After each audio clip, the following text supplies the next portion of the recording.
I am saying everything that's on my mind. I'm speaking up for myself. If he's saying something I disagree with, I'm going to come back with, you know, an answer that he may not like. which is what she's always done, but we don't control what y'all see. So let's jump right into it because I know you guys have a hectic schedule. So last season, viewers had a lot to say about the dynamic of your marriage, obviously. Many felt that you specifically, Jamie, you were slightly dismissive, or some even said emotionally abusive, which can be, you know, a harsh term to put on someone from watching, I guess, an hour show. But how was it watching the season back? And do you guys feel, for both of you, that there were any lessons learned from either what you saw or the viewer opinions? For me, and again, thanks for having us. Pleasure to meet you. For me, it was very hard to watch, especially when, you know, I know the scene was filmed for 2 hours and you saw 3 minutes of a conversation that's however they edit it. But a lot of people don't know I was still working at the time I was filming that show. I was in law enforcement. So it was even more frustrating to say I'm abusive to my wife when I have a career, I carry a gun, and you can't have domestic violence in that career. Mm-hmm. So, and that's specifically why I had my kind of hesitation on doing this show while I was still working, because I don't know how they're going to show anything until we saw it on TV. Mm-hmm. So, moving forward into season 2, I have retired now. I'm not biting my tongue. I'm still gonna say what I gotta say. If she say something I don't agree with, I'm gonna let her know it.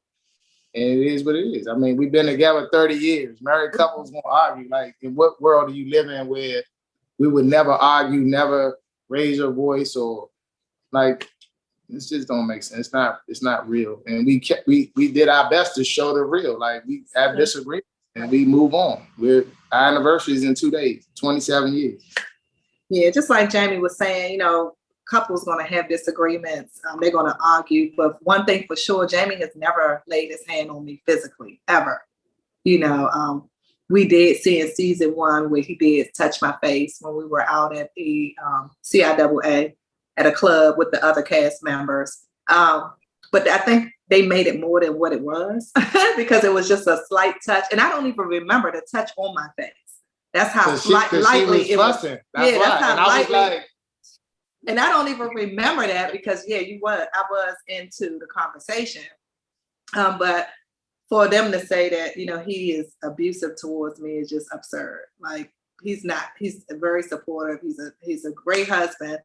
He can be aggressive sometimes with me and the kids. But I could be aggressive too towards him as well. And that's one of the sides that you all did not see in season 1.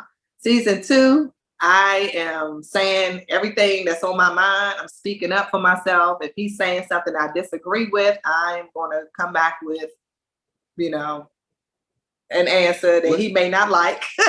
which is what she's always done, but we don't control what y'all see. And that's right to my point. Like, that whole scene, you just saw those scenes, like, okay. But it is what it is. Yeah, I think season 2 is going to be a little slightly different. Jamie is, to me, I think you're on your best behavior season 2. Well, I have a lot less stress this season. I was about to say, you probably more calm if you're retired, right? Yeah. Well, I mean, you talking about I would work 8 hours and then fly wherever I need to be and changing clothes, and you know what I'm saying? It was like 16-hour days or more. So now I'm just wake up and where I need to be. All right, cool. I'm on my way. Mm-hmm. And I really don't do a lot of fussing. That's the thing. I really am non-confrontational unless unless you mess with me. If she says something I don't like, she gonna get it. And anybody in the scene, if you don't bother me, I'm pretty nonchalant, just laid back all the time. That's why it's just frustrating, that narrative they put on, where the narrative that the audience ran with was like, you don't even know me, shut up. Well, outside of obviously the ups and downs that we saw with you guys having the longest marriage on the show, one of the things that resonated with viewers was your actual family dynamic with your 3 children. And Jamie, specifically for you, we saw the relationship between you and little Jamie, which made you really emotional.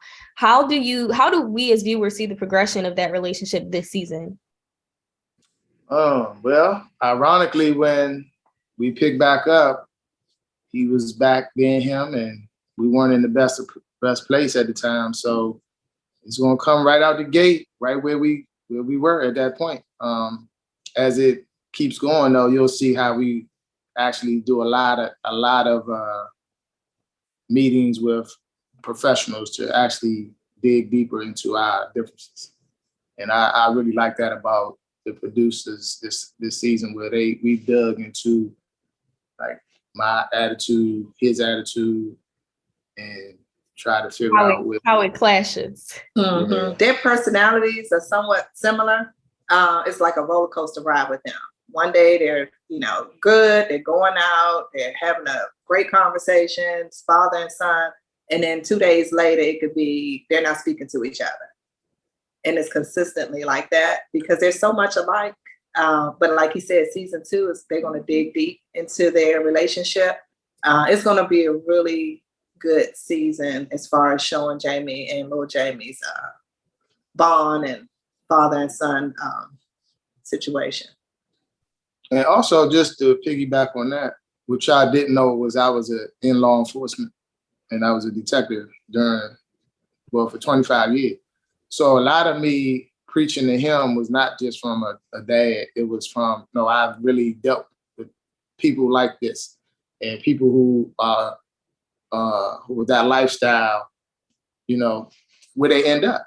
And when I said dead or in jail, that wasn't me just saying, because that's what everybody said. No, I literally lived that life for 20-something years in DC.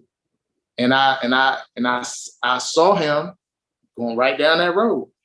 And when I talk about getting high and all that, it ain't just because I'm being a jerk dad. No, like you're not doing nothing in life where you can even afford that habit. You don't even work. But yeah, you got a habit that costs money. And where you getting the money from? Mm-hmm. You know what I'm saying? I know where you getting it from. How did your law enforcement colleagues react to you guys being on the show? And did that in any way interfere with your career, even though you were close to retirement at that point? So my colleagues, it's funny, in that world, I've always been in entertainment. So this world, it's like a level of where I am today. Like I was throwing the biggest events in DC as a detective, and I could close murders or close robberies or whatever was going on with the best of them. So I've always had a hidden jealousy from my coworkers, just from my lifestyle in general.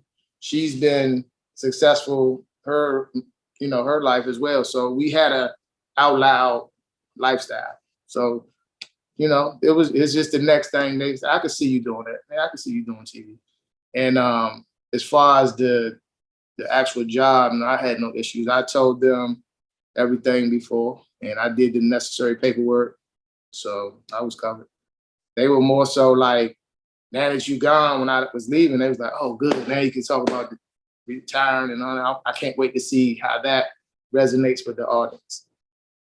Because they need to see a more positive police, some kind of police story. You know what I mean? Like this guy wasn't with the climate we live in, absolutely.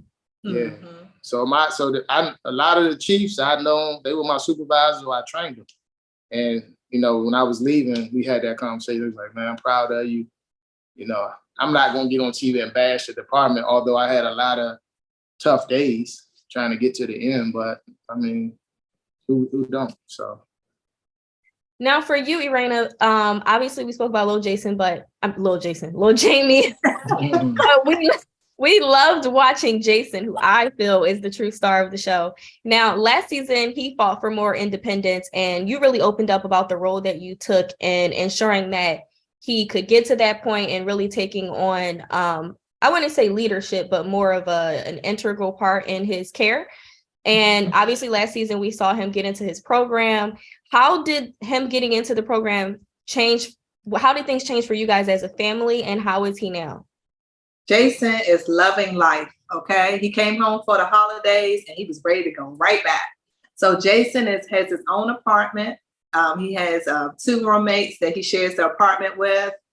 He's at a workshop right now under the Doors program. It's called BISM, Blind Industry Services of Maryland. And he does different programs, independent living, workforce program. And he absolutely enjoys it. On the evenings that he's outside of the program, he's hanging out with friends that he just met. He loves it, you know, and during the weekend, he can now come home. He had a 30-day restriction where he couldn't come home for the first 30 days once he got there. And now he's able to come home, but he doesn't even really want to come home. I'll call him and say, Jason, you want to come home the weekend? Well, no, you know, I'm okay. You know, I'm doing this with my friends, and he's loving life. He loves his independence. He's cooking. He's just doing things that I knew he could do that he wasn't doing at home, that I knew he would be able to pick up once he went out on his own. We miss him, but we're happy for him because this is something that he's always wanted. That's amazing. I can't wait to see how that. I know, it's so good. And one more thing, is he did he get a job for Apple yet? No. And we've been tagging Apple. We've had our friends share Apple and tag Apple on social media. But no, nothing. Apple hasn't reached out to us yet. But we're not going to give up. No. We're going, Apple, if you watch this interview, we need you to actually reach out to Jason. And it's funny, we just saw a commercial. I don't know if you saw it. They have a commercial with the accessibilities with their devices.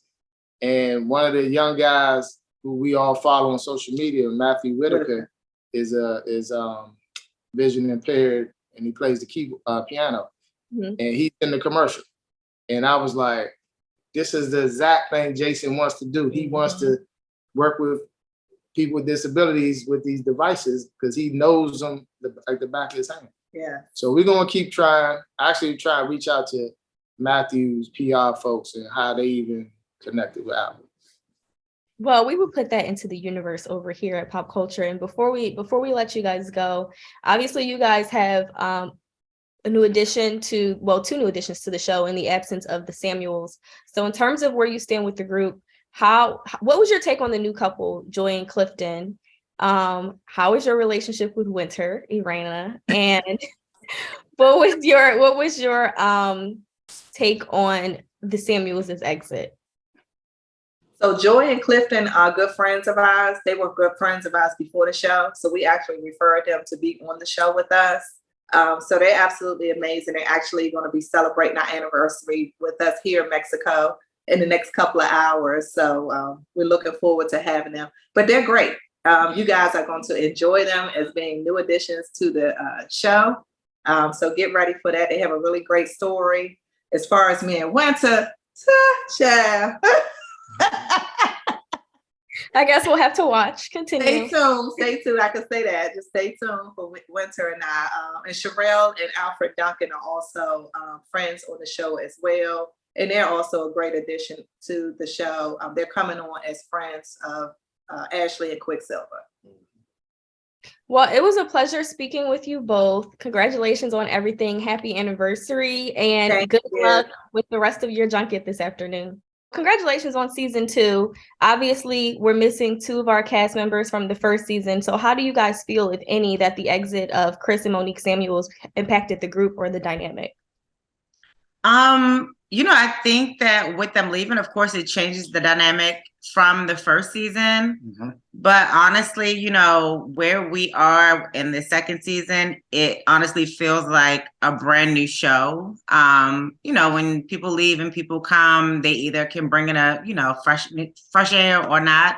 And I think that the new cast members and the remaining cast members have definitely brought a lot this season. Mm-hmm. So while we miss the Samuels, it's a good show. It's not a good show. It's a great show. And like I said, we definitely wish the Samuels well. But season 2, just know the Silvers is here. We're still here. The Tylers are still here. Like, all the supporters of the show, you will not be disappointed. That's the best answer I can give you. So I'll start with you, Ashley. Going into this season, after such an explosive reunion, thanks to your confrontation with Winter, what was your mindset this time around, knowing that you had to interact with her and things really got off to like a rocky start last season? Were you open to a reconciliation or getting to know her, or were you just over the whole situation? So I want to start with last season. I was very open to getting to know her last season, which a lot of guys, you didn't get to see that part. But she knows that things went terribly south for both of us. I think we both have very strong personalities, very strong mouths. Neither one of us want to be wrong or let someone else get the last word. So going into this season, I tried to be a little bit more open-minded, but I still remember what the hell happened at the reunion, so I couldn't be too open-minded. Now, speaking of the reunion, DJ Quick, you received a lot of backlash for your interaction with Winter, where she accused you of being slightly aggressive toward her in your reunion interaction and felt that your energy was really targeted to her and not the man in question that you guys were speaking of.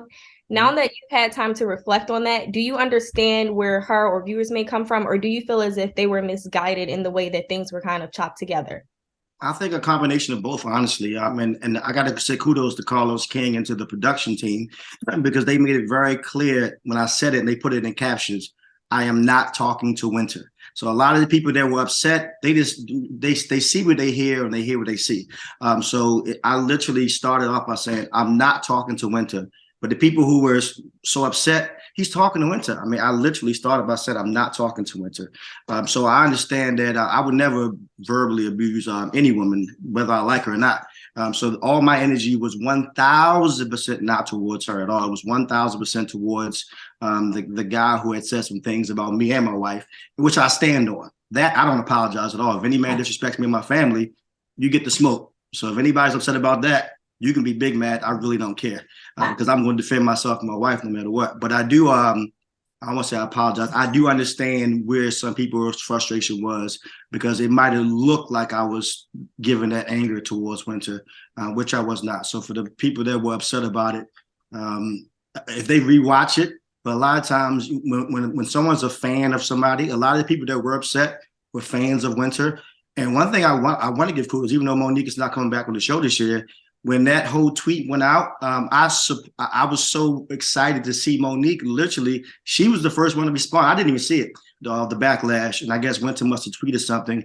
And Monique literally said, what we're not going to do is have you come for Quick, because you know damn well he was not talking to you. You know this. If they edited it out, you're not going to make it sound like my brother was verbally abusing you. And when me asked, I said, wow, Monique, good looking. Like, I didn't ask her to say that. So, but that shows you the people that were there, they know that wasn't towards her. It was just some of the people that were just Winter fans who already just don't like Quick and Ash. That was another ammunition to say, this is why I don't like them. So I think that's what happened with that situation.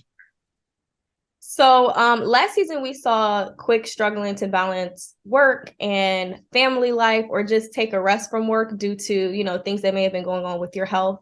And in the teaser and the trailer for this season, we see that, Ashley, you're increasingly busy. So do you guys feel as if the roles have reversed within your dynamic, or now is it just two busy individuals in your marriage? I don't think the roles have reversed, but I think that we are now two very busy married people. Mm-hmm.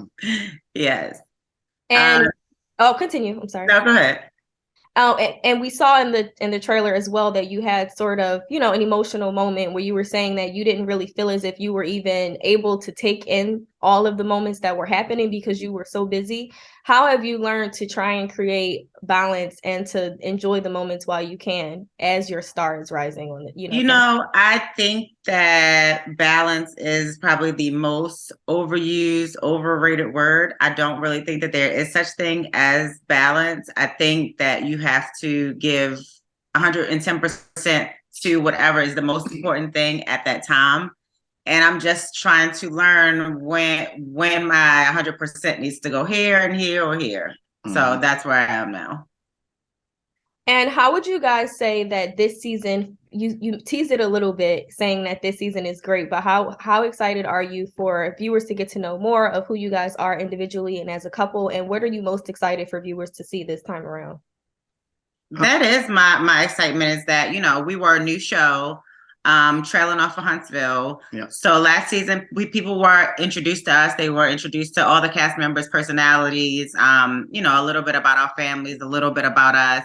So this time around, even though we do have some new faces, they're kind of familiar to people. Yeah. So it's not like a first introduction. So we can get more into our stories and our lives and our personalities, and you guys get to see the why we work the way we work, or why we interact the way we interact, or why we may come off aggressive or passive, or however that person's coming off. So I'm happy that this time, it's like, okay, you kind of think you know what to expect from Ashley, but have you seen the whole person yet? Yeah. And no, you haven't. And just to kind of piggyback off that, I hope I'm not spoiling anything, so I'm not gonna say the exact number. But what I do like is that this season it's more episodes. The first season was only 10 episodes. So if you look at a lot of even some of the castmates were kind of saying, certain things got edited out. But unfortunately, like I said, we filmed 8 to 10 hours a day for a 1-minute scene. So a lot of times when the viewers and the fans are watching the show, even though we're a part of the show, we're watching the show with you guys. So we're like, we didn't even say that right there, or this how they edit certain things. But I think this season, because we have more episodes, you'll get to see more. So I don't know. Once again, we haven't seen any of the episodes. So if you've seen one, you got one up on us. But yeah, I saw one. So you saw the first episode? Yeah, we were given screeners ahead of the interview. Oh, that's so nice. We have not. We'll address that once we get off this call. But seriously, we haven't seen any of it yet. So that's the thing, is that I'm excited to see that, because when you only get 10 episodes and you're filming for months at a time, production or post can be like, well, we had to edit it out. We didn't have time or space. But when you have more episodes, it's like there's still going to be things that are going to be edited out. I'm hoping that you'll get more of what will actually happen at the moment, because like I say, a lot of fans, I hate saying fans, a lot of supporters, you judge people off of a 2-minute clip, when that clip took us 10 hours, literally 10 hours, and we had to walk 36 times and do this over, do that. So it's like, I don't know. We'll see how that comes out. Well, it was a pleasure speaking with you both. Congratulations on all your success. I look forward to seeing the rest of the season play out. So congratulations on season 2 of Love and Marriage DC. Now let's get right into it, because I know you have a lot going on today. Now you guys lost Chris and Monique Samuels. Obviously she confirmed such. She said that it was due to contract disputes. Do you agree, or do you feel as if her exit had more to do with her marital trouble or alleged separation? Well, look, the beauty of my relationship with the cast is I want to make sure that they're happy. And I feel like in any situation, whether it's work or at home, you should not be a part of anything if it's not fulfilling you in the way you want to be fulfilled. And the fact that she decided to depart due to what she felt was important for her, I respect that. And the beauty of the exit of the Samuels, who I love and we are still cool and there's no beef, is the fact that we had the opportunity, Brenda, to bring on new people, that the Silvas and the Tylers were real friends with and had a rich history with. So when you watch the season premiere of Love and Marriage DC on the 21st of January at 8:00, you're going to see that. And you're going to see like, oh, this feels like a brand new show. It feels different. And that's the beauty of it. So I love Monique, and I can't wait until Monique is back on TV doing all the wonderful thing that she wants to do. Now, you said that there's a beauty in obviously being able to introduce new characters, but how did you go about pivoting with casting with the existing crew so early in the franchise with their exit? Obviously, they have genuine relationships with the existing cast members, but we all know that viewers can be, we can be hard to impress with, with new faces, as we've learned on Love and Marriage Huntsville. So. Yeah, no, and that was the thing. So the interesting part, the interesting part about the day Monique decided to leave, we were already shooting for 6 weeks. So these new relationships, these new couples, these new faces, they started day one. And what we did, Brenda, is we mapped out, regardless if Monique was coming back or not, who the Silvas have real connections with in real life, right? And the same for the Tylers. So we were already filming that. When you watch this new season, the reason why you feel like that damn Carlos King, he don't skip a beat, is because you should always understand the rule of reality TV, which is people like to make sure that they are organic relationships. Unlike other reality shows, we don't do a casting call and get a stranger from the Piggly Wiggly and say, come to work, child, and you don't know these folks, right? We make sure that we cast people who are great. So when you think about Joy and Clifton from Ready to Love, I knew that that was something special, not only because they were friends with Jamie and Erana for over a year in DC in terms of being couple friends, whereas Jamie and Clifton knew each other for years. So when Clifton met Joy, that's when Clifton brought Joy around Erana. Mm-hmm. So you get to see that relationship unfold. So we don't skip a beat. It's the best season ever. It feels like a brand new show. And one thing I know about the Love and Marriage audience is they trust me. And they say, okay, Carlos, if you say so. And then, they're always like, Carlos, you were actually right. So you're going to feel that way this season.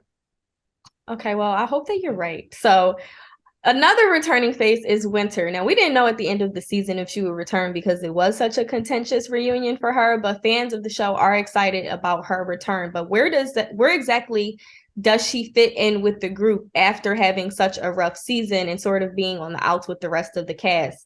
And how did you go about intertwining her again this season, or what was your advice to her?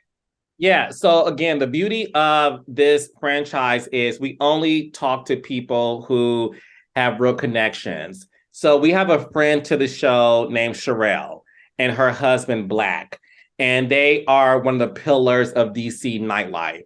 So when Winter wrote the song Sign Those Papers last season, the producer of that was this man named Black. Black has a history in business with Joy from Ready to Love. And Black is married to this wonderful woman named Sherelle. Sherelle and Winter formed a friendship. And Sherelle was friends years ago with Ashley and was a co-host on Ashley's podcast. So Winter formed a relationship with people that already was friends with the other couples. So it wasn't like Winter had to come and grovel and say, pick me, choose me, love me. You get to see how this amazing maze, if you will, of Winter navigating through this world, because Sherelle was like, Ashley's my girl. So I'm going to make sure that Ashley knows that we all need to chit chat. And you're going to see that. And one thing I'll say, Brenda, is you're going to be very surprised how that all ends up. And obviously the Silvas are returning. And you've been open about the feeling that you believe that Ashley is the star of the show, but there are some viewers who disagree with your stance. I didn't say the star, Brenda. I said she's a star. She's a star. Some people took it as you saying she was the star of the show, and some people vocally disagreed with that. But what made you make that statement publicly, and what is your response to those who say that she has a mean girl persona because of the things that transpired last season? Well, I said it publicly because I don't say anything that I don't mean. Ashley Silva is a star, and I stand by that. And when it comes to people saying, well, does that mean she's the star of the show? Never said that. But that goes to show you how people twist my words, child. But Ashley is somebody who, the moment she popped up on screen, you were like, who is this girl? And Ashley's polarizing. And the one thing I know about a star, You either love them or hate them. Mhm. A star is not somebody where everyone loves them or everyone hates them. It's one of the two. So when people say, well, Carlos, I think she's a mean girl, that's fine. Means nothing to me in my statement. If anything, it sort of corroborates my statement because I've been producing reality TV for over 15 years. I work with stars. People love Nene. There's people who hate Nene. There's people who love Melody. There's people who can't stand Melody. I still think they're stars. And I know that when it comes to a star, it's somebody who you either love to hate or hate to love. And Ashley Silva has that qualification. And finally, what is your excitement for season 2? What are you hoping that viewers get out of this season now that we're obviously, you know, one season in and we have more episodes, so we have more time to delve into these characters and, you know, these stars of yours? Yes. So because one thing I know about a season 1 show, it's sort of like a debut album of an artist, right? A debut album of an artist, you're getting to know them, their musicality, who they are as an artist. And the moment their sophomore album comes out, you're like, okay, honey, I know exactly who this person is. So I relate that to reality television. Season 1 is an introduction to people. It's sort of like, who are you? Where did you come from? Where were you born? How did you meet? How long y'all know each other? You have to spend so many episodes explaining that down to a science, right? The beauty of this season, Brenda, is the fact that you already know that.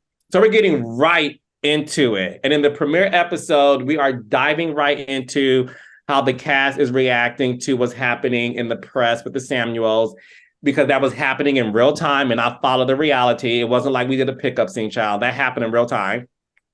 In addition to that, you get to see the Tylers, Jamie and Erana, deal with their oldest son, LJ. Last season, you saw that he was on the road to, you know, yeah. And then this season in the premiere episode, Jamie told me, yeah. you're like, now what happened now?